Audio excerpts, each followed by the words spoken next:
رسالت انہوں نے پڑھ لیا تو مکے کے لوگوں نے ان کی زندگی تنگ کر دی، ان کو مارنا، ان کو ٹارچ کرنا اور ان کو جو ہے زبردستی پریشان کرنا، یہاں تک کہ مکے کی زندگی صحابہ کے لیے تنگ ہو گئی۔ جرم کیا تھا؟ کلمہ پڑھنا جرم تھا۔ تو حضور صلی اللہ علیہ وسلم نے فرمایا کہ تم حبشہ چلے جاؤ۔ عرب میں اور حبشہ افریقہ کا ملک ہے، بیچ میں سمندر ہے، جو ایک کونا عرب سے لگتا اور ایک کونا افریقہ سے لگتا۔ تو حضور صلی اللہ علیہ وسلم کی بیٹی حضرت صفیہ، حضرت رقیہ اور آپ کے داماد حضرت عثمان غنی، یہ دونوں بھی ہجرت فرما کر مکے سے حبشہ کے لیے چل دیے۔ تو حضور صلی اللہ علیہ وسلم کو بہت فکر ہوا، میری بیٹی کہاں چلی گئی، کیا خبر ہے اس کی، اور میرے داماد کی کیا خبر ہے؟ کوئی خبر دینے والا نہیں ہے، کیونکہ بیٹی سے بھی محبت ہوتی ہے اور داماد سے بھی محبت ہوتی ہے، اور داماد بیٹے کی طرح سے ہوتا۔ تو ایک عورت آئی قریش کی سفر کر کے، تو حضور صلی اللہ علیہ وسلم سے ملی اور وہ کہنے لگی کہ میں نے تمہاری بیٹی کو دیکھا ہے کہ وہ گدھے پر بیٹھی ہوئی اور تمہارے داماد کمزور سے گدھے کو ہکا رہے تھے اور وہ حبشے کی طرف جا رہے تھے۔ تو حضور رونے لگے اور آپ نے فرمایا کہ اول ہجرت لوط علیہ السلام کے بعد جو میں اپنے اہل و عیال کے کسی نے کی ہے وہ میرا داماد عثمان ہے۔ اپنے دین کو بچانے کے لیے صحابہ اکرام مکہ مکرمہ سے نجاشی کے ملک میں حبشہ چلے گئے۔ یہ اپنے دین کی بات ہو رہی، ہم کسی کے دین کے تعلق سے کوئی بات نہیں کرتے، تبلیغ والے اپنا دین سمجھاتے ہیں۔ ہمارے دین میں اللہ نے کتنی خوبیاں رکھی، یہ میں آپ کو سمجھانا چاہتا ہوں، ذرا سا غور سے سنو میری بات۔ اگر تم نے میری بات غور سے نہیں سنی تو میری بات تمہارے ذہن میں فٹ نہیں ہوگی، جو میں شروع سے آخر تک آپ کو بات سمجھاؤں گا۔ جو سو رہا ہے اسے اٹھا دو۔ یہ تقریباً 100 آدمی مکہ مکرمہ سے چلے گئے، کہاں بولو ذرا مجمع بولو، کہاں چلے گئے؟ حبشہ افریقہ چلے گئے۔ ان میں 14 عورتیں تھیں، 14 عورتیں تھیں، آپ کی بیٹی بھی تھی۔ حضرت جعفر جو حضرت علی کے سگے بھائی ہیں، ان کی اہلیہ محترمہ حملہ تھی۔ جب یہ کشتی میں بیٹھے سمندر پار کرنے کے لیے تو حضرت جعفر کی ایک بیٹا کشتی میں پیدا ہوا اور وہ ان کا بیٹا کہتا ہے ولدت فی تلک السفینہ، کہ میں اس کشتی میں پیدا ہوا ہوں جو کشتی عرب سے جا رہی تھی حبشہ۔ یہ نجاشی سے اجازت لے کر بادشاہ سے اور ملک حبشہ میں رہنے لگے۔ مکے میں یہ مشورہ ہوا جو ان کے دشمن تھے ان کا، کہ یہ مومنین حبشہ چلے گئے اور سکون سے رہ رہے ہیں، ہمارے یہاں تھے تو ہم ان کو مارتے بینتے، اب وہاں چلے گئے مزے سے آزادی کے ساتھ، یہ دین پر عمل پیرا ہے لہذا ان کو پکڑ کر لاؤ۔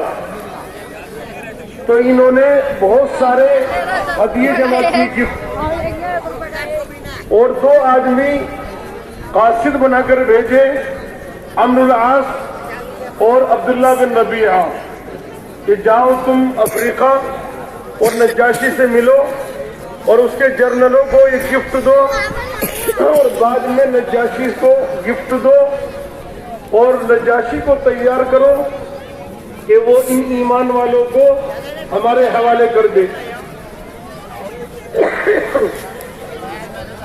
حضرت عمرو العاص رضی اللہ تعالیٰ عنہ پہنچے، جرنلوں کو گفٹ دی، پھر نجاشی سے ملے، اسے سجدہ کیا۔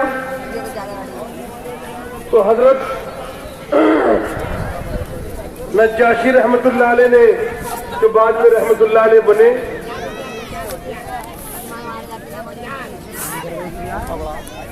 انہوں نے کہا میں نجاشی صاحب کی قبر پر گیا تھا چھوٹی جہاز کے پیچھے عزیزہ بابا راجدھانی سے. میری طبیعت پر اتنا غلبہ ہوا کہ میں اس واقعے کو سنانے کے لیے آپ حضرات کے سامنے بیٹھا ہوں. جب یہ وہاں پہنچے اور ہدیہ دیا گفٹ دی نجاشی کو تو کہ کیوں آئے ہو میرے دربار میں, کیا کرنے کے لیے آئے ہو کہ جو ایمان والے ہیں وہ ہمارے برادری کے ہیں, عرب ہیں, وہ بے دین ہو گئے ہیں, ان کو ہمارے حوالے کر دو. تو نجاشی بادشاہ نے یہ کہا کہ دیکھو بغیر تحقیق کے میں تمہارے حوالے نہیں کروں گا. ان کو بلایا تو انہوں نے سلام کیا, السلام علیکم. تو عمرو اللہ جو مکے سے آیا تھا اس نے کہا کہ دیکھو انہوں نے آپ کو سجدہ نہیں کیا, بادشاہ سلامت. تو نجاشی نے کہا حضرت جعفر سے تم نے ہمیں سجدہ نہیں کیا, اور یہ نیا سلام کہ ہاں یہ نیا سلام تحیت الجنہ, یہ جنت کا سلام ہے. کیونکہ جنت میں یہ کہا جائے گا جنتیوں کو قیلا سلاما سلاما, تمہارے اوپر سلامتی ہو, السلام علیکم السلام علیکم, تمہارے اوپر سلامتی ہو. تو عمرو بن العاص نے کہا کہ اس نے تمہیں سجدہ نہیں کیا.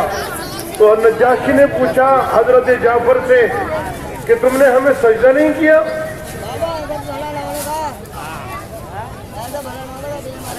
تو حضرت جعفر نے فرمایا نجاشی بادشاہ سے, ہمارے نبی صلی اللہ علیہ وسلم کی تعلیمات یہ ہیں کہ اللہ کے علاوہ کو سجدہ نہ کیا جائے. یہ معمولی بات ہے دوسرے ملک میں جا کر بادشاہ کے دربار میں یہ بات کہنا کہ اسلام کی تعلیمات یہ ہے کہ اللہ کے علاوہ کو سجدہ نہ کیا جائے. تو نجاشی پر اس بات کا بہت اثر ہوا کہ سلام کہ ہمارے نبی نے ہمیں سلام سکھایا ہے. اچھا بھائی عمرو بن العاص بتاؤ کیوں آئے ہو؟ کہ ہم ان کو پکڑنے آئے ہیں. بھائی کیوں آئے ہو ان کو پکڑنے؟ کہ انہوں نے ہمارا دین چھوڑ دیا ہے. تو نجاشی نے کہا انتم یہود, تم یہودی بن گئے ہو کہ نہیں؟ انتم نصارہ, تم نصارہ بن گئے ہو کہ نہیں؟ کیا تم اپنے آبا اور اجداد کے دین پر ہو کہ نہیں؟ تو حضرت جعفر میں آپ کو یہ بات کہنا چاہ رہا تھا, اسے غور سے سننا.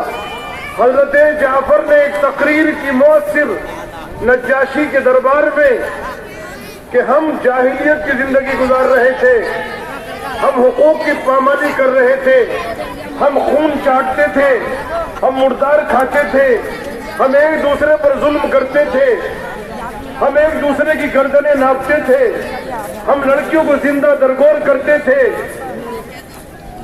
ہماری جنگیں ختم نہیں ہوتی تھی, ہم ایک دوسرے کے خون کے پیاسے تھے. اسی دوران میں اللہ تعالیٰ نے ہمارے بیچ میں ایک نبی کو بھیجا جو صادق الامین ہیں, اور حضرت نبی پاک علیہ الصلوۃ والسلام کی صفات بیان کی. نجاشی کے دربار میں حضرت محمد الرسول اللہ صلی اللہ علیہ وسلم جو دین لے کر آئے ہیں اور ہمارے نبی کی جو تعلیمات ہیں اس میں عدل و انصاف بھرا ہوا ہے. ہمارے نبی نے امن و امان, چین و سکون والی زندگی کی تعلیم ہم کو دی ہے, اور ہمارے نبی علیہ السلام نے ظلم کو ختم کیا ہے. ہمارے نبی کی تعلیمات میں عدل و انصاف ہے. ہمارے نبی صلی اللہ علیہ وسلم کی تعلیمات میں یتیموں کو سہارا دینا ہے, بیواؤں کی مدد کرنا ہے, وغیرہ وغیرہ تمام خوبیاں اسلام کی بتلائیں نجاشی بادشاہ کے دربار میں. حضرت جعفر نے جن کو پکڑنے کے لیے امر آیا تھا مکے سے یہ سن رہا تھا. جب نجاشی بادشاہ نے یہ ساری باتیں سنی تو اس کے دل پر اثر ہوا, جبکہ وہ عیسائی مذہب سے تعلق رکھتا تھا. تو اس نے یوں کہا, اے عمرو میں ان بھلے لوگوں کو تمہارے حوالے نہیں کروں گا, میرے ملک میں آئے ہیں, میرے ملک میں زندگی گزار رہے ہیں, میں ان پر ظلم نہیں کروں گا. اور اس کو مایوس کر دیا. اگلے دن عبداللہ بن ربیعہ اور عمرو بن العاص نے مشورہ کیا کہ کل کو ایسا پلان بناؤ کہ ان کی جڑ کٹ جائے. تو عبداللہ بن ربیعہ نے کہا یہ ہماری برادری کے لوگ عرب کے باشندے ہیں تو ہمارے ہی خاندان کے، اگرچہ صابی ہو گئے، بے دین ہو گئے، یعنی انہوں نے دین اسلام اختیار کر لیا، یار ایسے کام مت کرو کہ جڑ کٹ جائے. کہ نہیں کل کو میں بادشاہ کے دربار میں جڑ کاٹوں گا. تو اگلے دن بادشاہ سے کہا کہ بادشاہ سلامت آپ عیسائی مذہب سے تعلق رکھتے ہیں اور یہ عیسیٰ علیہ السلام کی شان میں گستاخی کرتے ہیں، کیا آپ کو یہ بات پسند ہے کہ عرب کے لوگ آ کر آپ کے ملک میں عیسیٰ علیہ السلام کی توہین کریں؟ کہ نہیں، یہ مجھے برداشت نہیں، ان کو بلاؤ. تو دربار میں اگلے دن بلایا گیا. بادشاہ نے کہا حضرت جعفر ترجمان تھے صحابہ کے کہ تم حضرت عیسیٰ علیہ السلام کی شان میں گستاخی کرتے ہو؟ کہ معاذ اللہ، ہم عیسیٰ علیہ السلام کی شان میں کوئی گستاخی نہیں کرتے. کہ یہ عمرو کہہ رہے ہیں کہ تم گستاخی کرتے ہو. تو عمرو نے کہا کہ یہ عیسیٰ علیہ السلام کو اللہ کا بیٹا نہیں مانتے اور آپ کا عقیدہ یہ ہے کہ عیسیٰ علیہ السلام اللہ کے بیٹے ہیں. کیوں بھائی تم عیسیٰ علیہ السلام کی شان میں کیوں گستاخی کرتے ہو؟ کہ نہیں، ہم کوئی گستاخی نہیں کرتے، ہم عیسیٰ علیہ السلام کے بارے میں وہ عقیدہ رکھتے ہیں جو ہمارے اس عقیدے کی تعلیم ہمارے نبی نے ہم کو دی ہے. تمہیں کیا تعلیم دی ہے تمہارے نبی نے؟ کہ ہمارے نبی نے جو تعلیم دی ہے، ہمارے نبی پر قرآن نازل ہوا ہے جو اللہ کا کلام ہے. اس میں ایک سورت ہے سورہ مریم. سورہ مریم میں اللہ تعالیٰ نے عیسیٰ علیہ السلام کے تعلق سے آیت نازل فرمائی ہے. اعوذ باللہ من الشیطان الرجیم، بسم اللہ الرحمن الرحیم. سورہ مریم پڑھی حضرت جعفر میں نے، جس میں اللہ نے فرمایا کہ عیسیٰ علیہ السلام اللہ کی روح ہے اور اللہ کے بیٹے نہیں ہیں، اور عیسیٰ علیہ السلام اللہ کا کلیمہ ہے. اور مریم پاک بطول کے پیٹ میں اللہ نے اپنے حکم سے روح ڈالی ہے، بغیر باپ کے عیسیٰ علیہ السلام پیدا ہوئے ہیں. تو یہ آیتیں سن کر نجاشی بادشاہ رونے لگا اور اس کے جو رہبان تھے، علماء جو اپنے معابد سے اور کنائس سے اور اپنے عبادت خانوں سے نکل کر بڑی بڑی کتابیں لے کر کھولے ہوئے بیٹھے تھے، وہ رونے لگے کہ ان کی داڑیاں تر ہو گئی اور کتابوں کے اوراق ان کے آنسو سے بھیگ گئے. اور نجاشی بادشاہ سورہ مریم کو سن کر، جس قرآن کو ہم نے طاق پر رکھ دیا، تمام چیزوں کی صفائی کرتے ہیں، ہم قرآن کو اٹھا کر نہیں دیکھتے.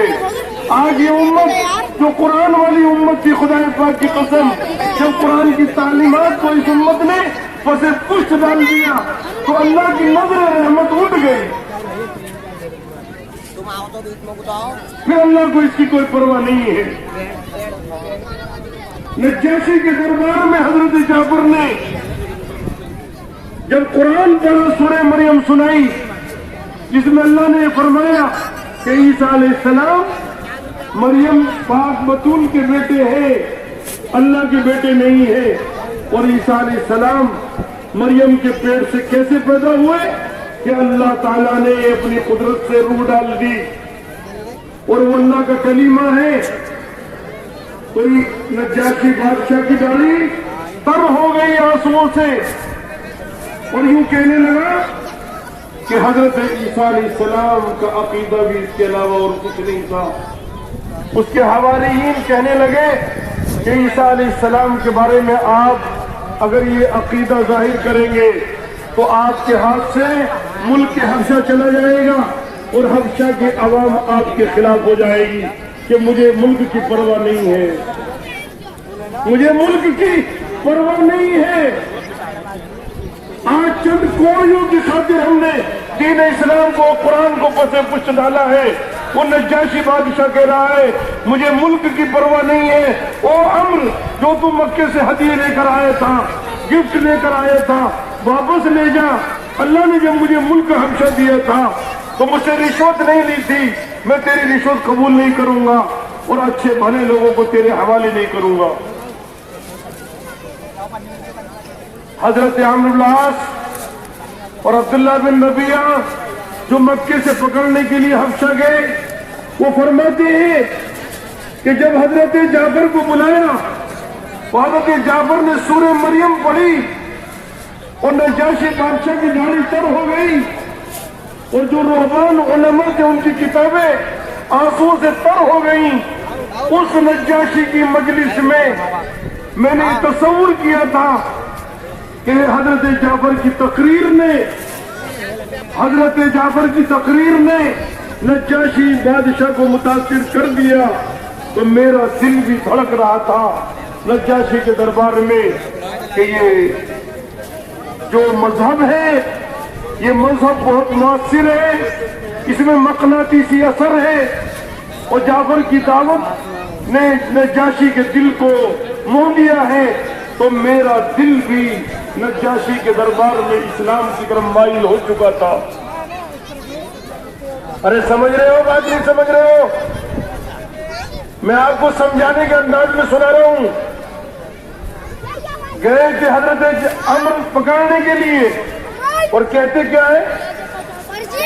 ارے بولو نا، جلدی تو نہیں ہے، دعا ہو جائے بھاگیں گے۔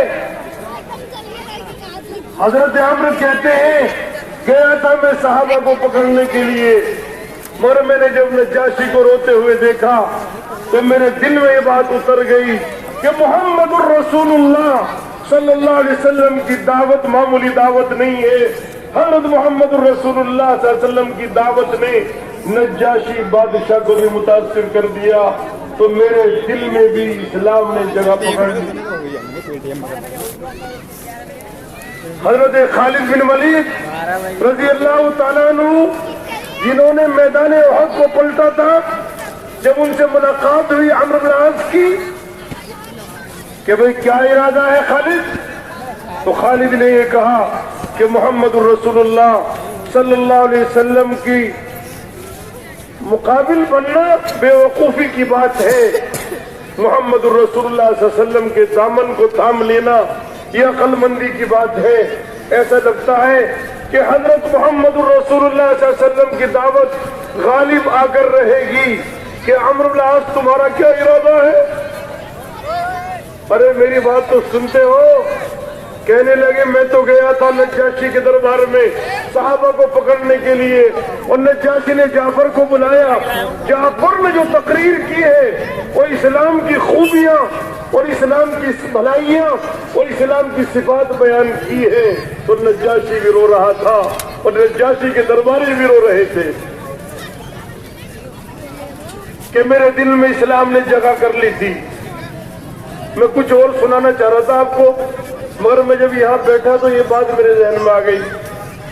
میں کہنے والا بھی مجبور ہے، وہ کیا کہے گا اللہ کو معلوم ہے، اللہ اس سے کیا کہلوائیں گے۔ تو حضرت عمرو بن العاص رضی اللہ تعالیٰ عنہ اتنے دشمنی پر تلے ہوئے تھے کہ وہ دربار نجاشی میں پکڑنے کے لیے گئے تھے، مگر وہاں ان کے دل میں اسلام نے جگہ پکڑ لی۔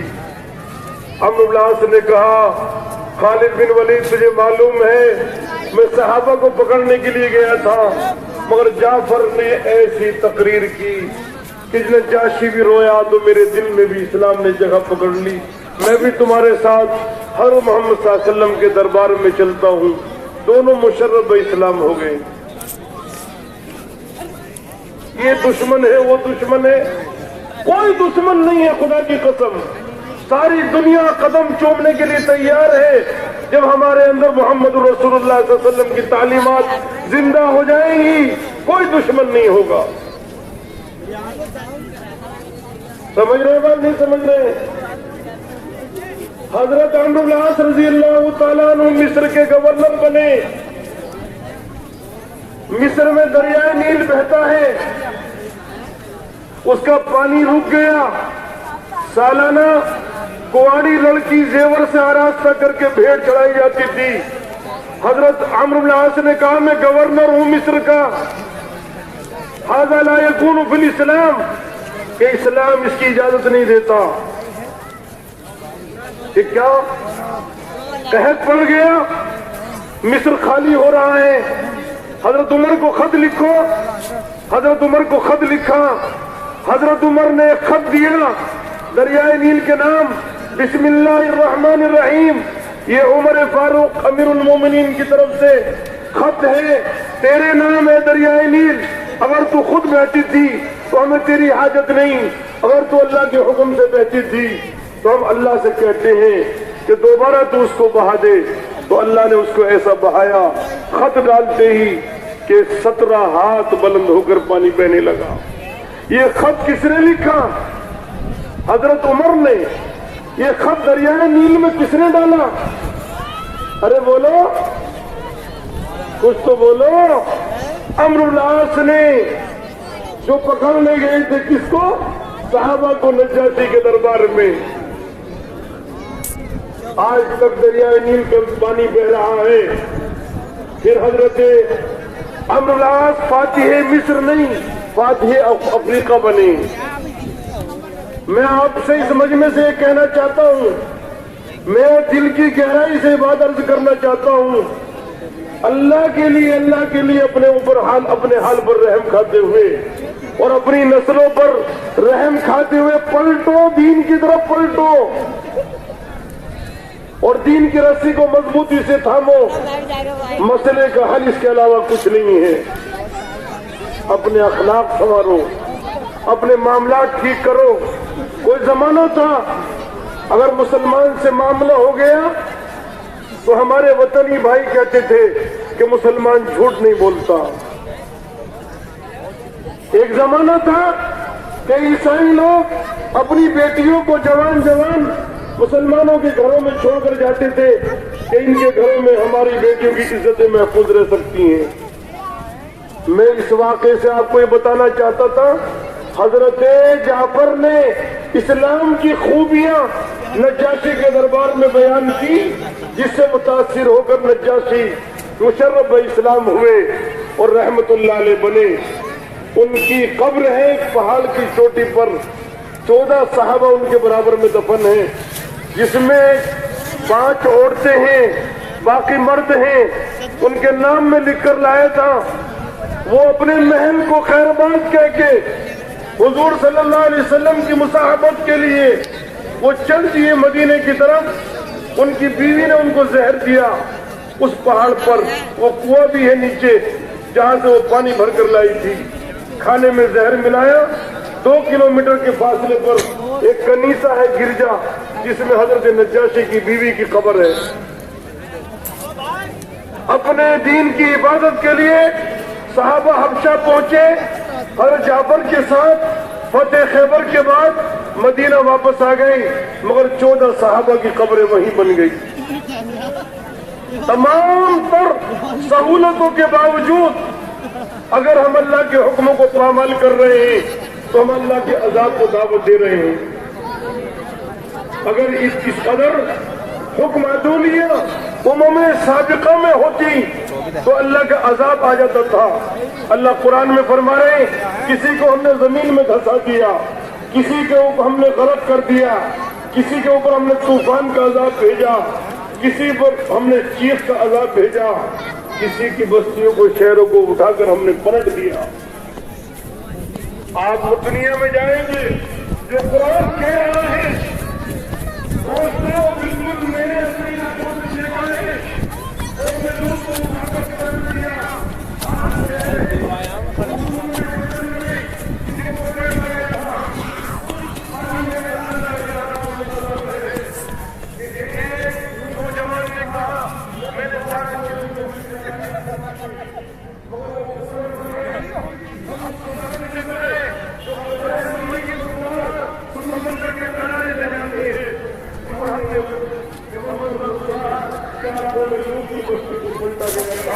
اور ان کے قوموں کی آواز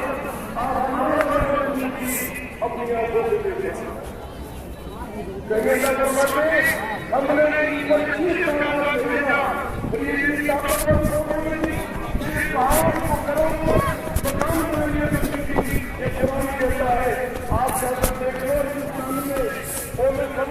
فون آ رہا, فون کس کا آنے کا ذوالفقار آ رہا تھا ابھی.